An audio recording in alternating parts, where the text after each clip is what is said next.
Hello friends, welcome to your very own channel DY Books.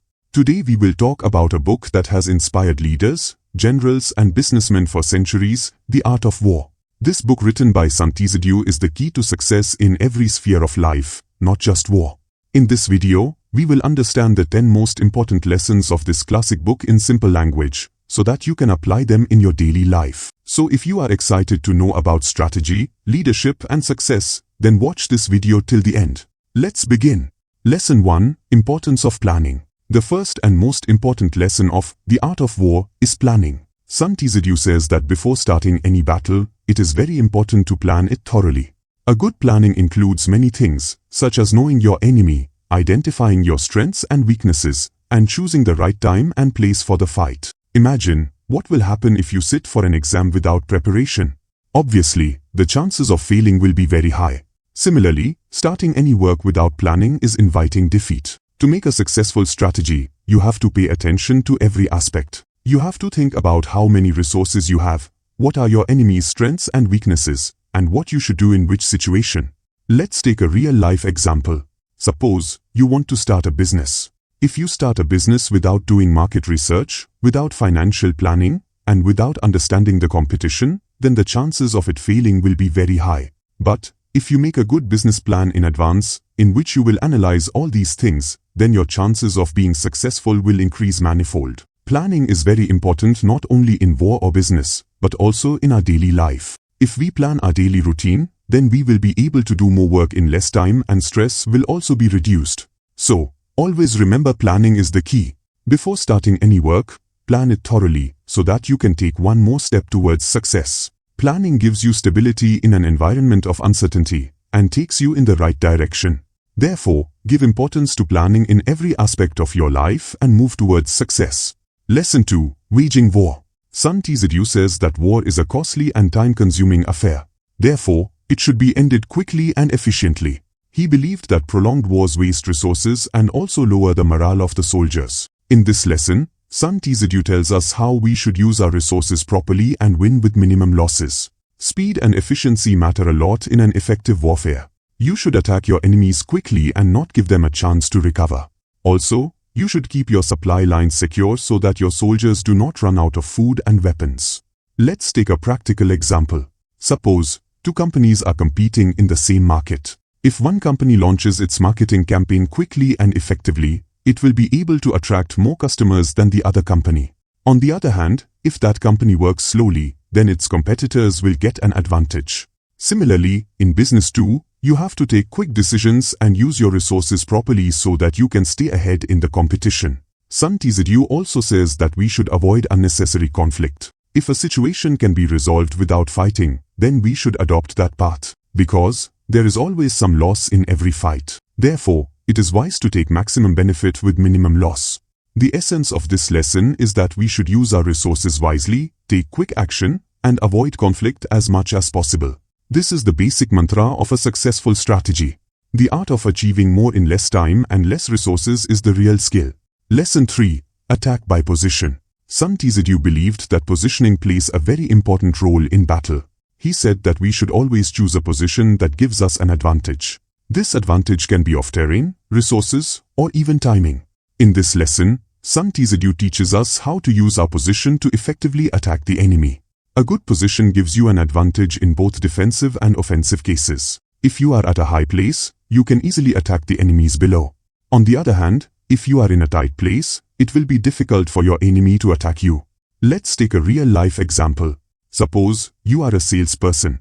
If you go to an event where your potential customers are present, then this will be a good position for you.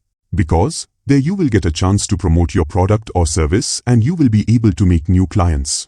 On the other hand, if you sit at home, it will be difficult for you to find new clients. Similarly, in business too, you should enter the right market segment and at the right time so that you can get a competitive advantage. Sant Isidhu also says that we should keep our position flexible. If the situation changes, we should also change our position, because a static position can make us vulnerable. Therefore, we should always be adaptable and change our strategy according to the situation. The essence of this lesson is that we should always choose a position that gives us an advantage, and we should keep our position flexible so that we can face changing circumstances. With the right positioning, we can achieve more results with less effort. This applies not only in war, but in every aspect of business, career and life. Being at the right place at the right time is the key to success. Lesson 4. Tactical Dispositions.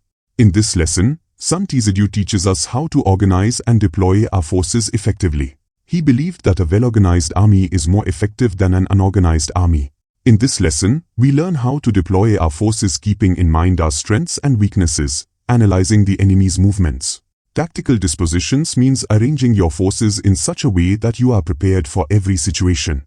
You should know when to attack, when to defend, when to retreat, and when to regroup your forces.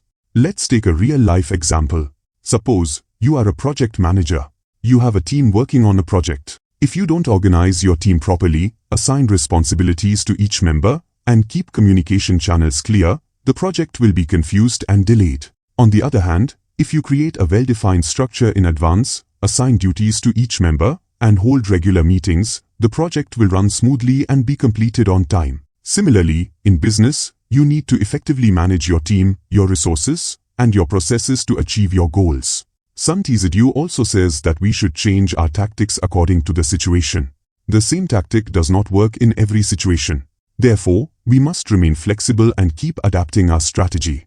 The essence of this lesson is that we must effectively organize and deploy our forces, whether it is an army, a team, or resources.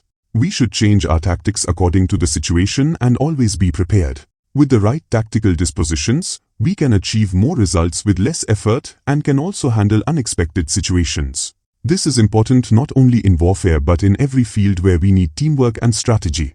Lesson 5. Use of energy. In this lesson, Sun Tzu focuses on the concept of energy or momentum. He says that a successful leader should understand when to attack and when to defend, and when to conserve his energy. He believed that we should not waste our energy, but should use it effectively so that we can achieve more results with less effort. In this lesson, Sun Tzu teaches us how to use the right amount of force at the right time. If we attack too early, we may waste our energy.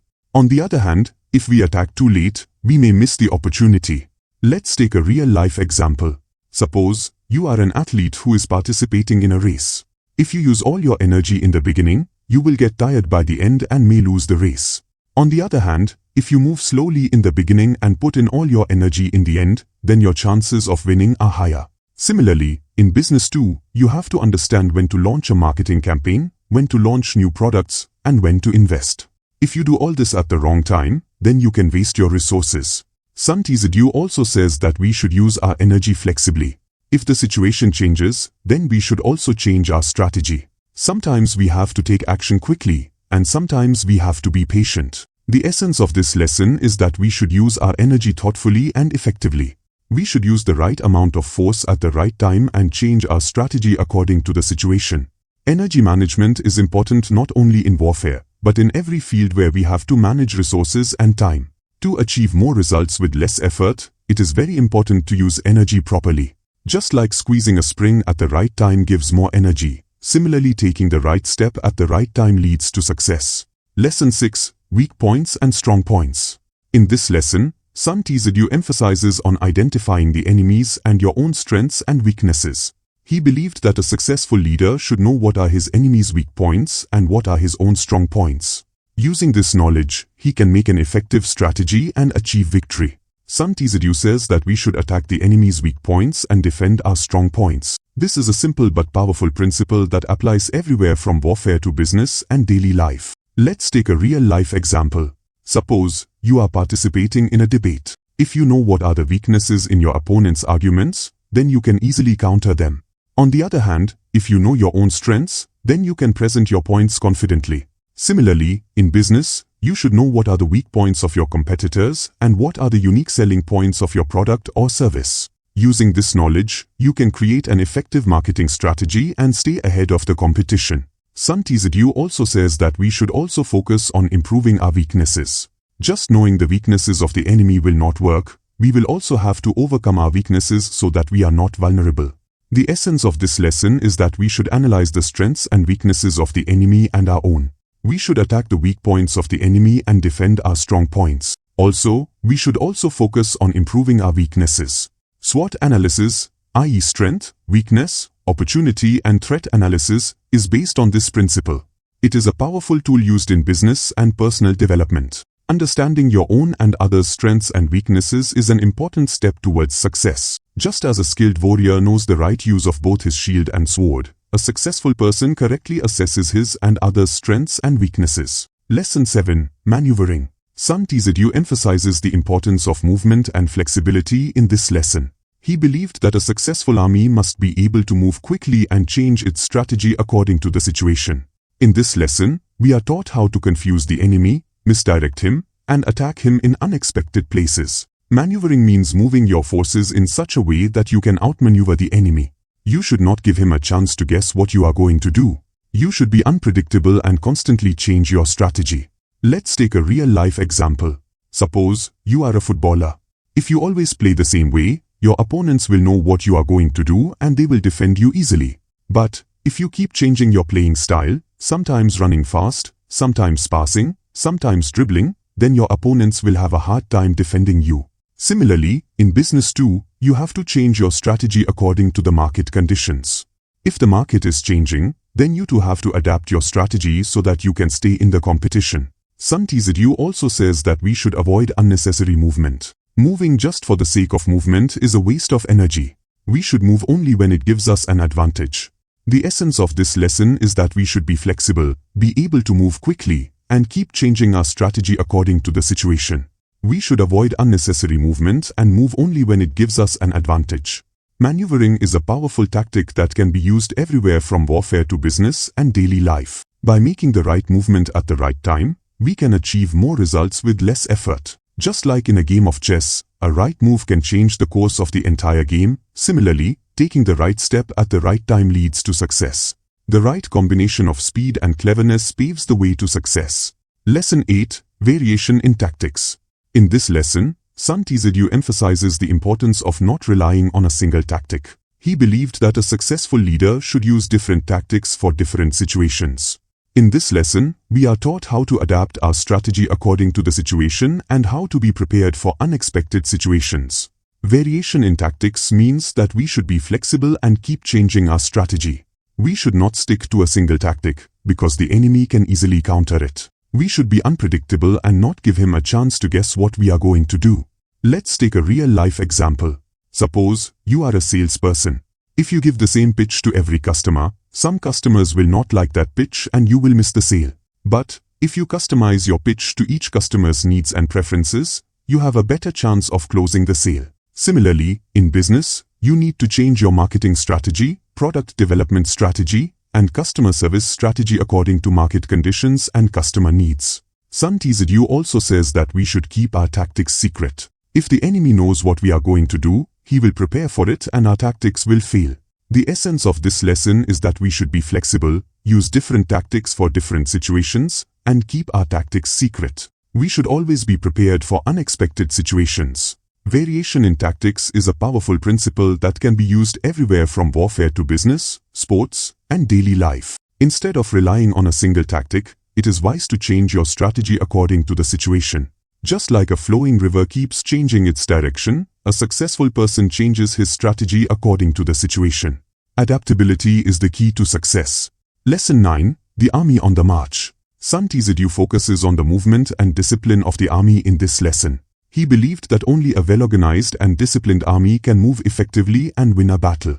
This lesson teaches us how to move our forces in order, how to keep supply lines secure, and how to maintain the morale of our soldiers. The army on the march means that we should move our forces in such a way that they can cover the maximum distance in the minimum time while also maintaining their strength and morale. Logistics, communication, and discipline play a very important role in a well-organized movement. Let's take a real-life example. Suppose you are going on a group trip. If there is no planning in the group, everyone is going on their own, then there will be confusion and delay. On the other hand, if the route plan is already made, transportation is arranged, and everyone knows their responsibilities, then the trip will go smoothly and everyone will enjoy it. Similarly, in business too, you have to manage your operations, supply chain, and distribution network efficiently so that you can deliver your products and services to the customers on time. Sun Tzu also says that we should also give our forces time for rest and recovery. Soldiers get tired due to constant movement and their morale drops. Therefore, it is very important to give them proper rest and recovery time. The essence of this lesson is that we should move our forces in a well-organized and disciplined manner, keep the supply lines secure, and keep the morale of our soldiers high. We should also give them proper rest and recovery time. The army on the march is a powerful principle that can be used everywhere from warfare to business, team management, and project management. Streamlined pace and discipline are the foundation of success. Just as a skilled sailor steers his boat in the right direction even in a stormy sea, a skilled leader steers his team in the right direction even in adverse conditions. Control and organization pave the way to progress. Lesson 10. Terrain. In this lesson, Sun Tzu emphasizes the importance of the battlefield. He believed that a successful leader must understand the geography, conditions, and implications of terrain. In this lesson, we are taught how to use different strategies in different types of terrain and how to take advantage of the terrain. Terrain means the battlefield, which can include mountains, rivers, forests, and plains. Each type of terrain has its own characteristics and the battle strategy changes according to them. Let's take a real-life example. Suppose you are a real estate developer. If you are developing a project in a hilly area, then you have to keep in mind the geography, climate, and infrastructure of the place. You have to build buildings that are suitable for the hilly area and can withstand the climate there. On the other hand, if you are developing a project in a plain area, then your strategy will be different. Similarly, in business too, you have to understand the market conditions, competition, and regulatory environment so that you can make an effective strategy. Sun Tzu also says that we should take advantage of the terrain. If we are in a high place, then we can easily attack the enemies below. On the other hand, if we are in a narrow place, then it will be difficult for our enemy to attack us. The essence of this lesson is that we should understand the geography, conditions, and implications of the terrain and make our strategy accordingly. We should try to take advantage of the terrain. Terrain is a powerful concept that can be used everywhere from warfare to business, urban planning, and environmental management. Correct assessment of the place and situation is an important factor for success. Just as a farmer takes care of the soil and weather before sowing his crop, similarly a successful person takes care of the situation and resources before starting any work. Knowledge of the right place and time determines the direction of success. So friends, these were the 10 most important lessons from The Art of War. We saw how planning, strategy, and flexibility are essential for success. These lessons are not only relevant for war, but are equally relevant in business, career, and daily life. Hope you liked this video and learned something new. If you liked this video, like it, share it, and don't forget to subscribe to our channel DY Books. See you in the next video. Till then, thanks.